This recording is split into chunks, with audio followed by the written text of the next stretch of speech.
Hello, let us continue with the B part of the question. B Roman 2 says, describe three factors that explain the distribution of manufacturing industries in the world for 6 marks. Now, when we talk about these factors, the first factor should be differences in population.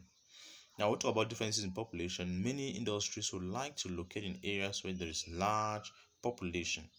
This is because the population is going to serve as a source of labor to the industry and also is going to be a market for their products. The second factor should be differences in the type of raw material in different areas around the world. You discover that uh, resources are not equally distributed around the world. There are some areas which are very rich in some particular resources, and other areas are rich in other type of resources.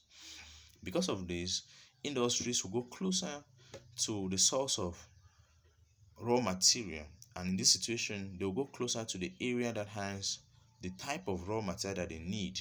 So areas with a variety of raw materials will definitely have so many industries located in such areas because of the availability of those raw materials. But areas with limited raw materials definitely will end up having very few or no industries.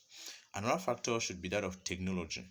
Now, areas of high technological development will tend to have more industries because these industries will definitely be use this technology in their manufacturing processes. But in areas where there is low level of technology, you are going to have very few industries also located in such areas.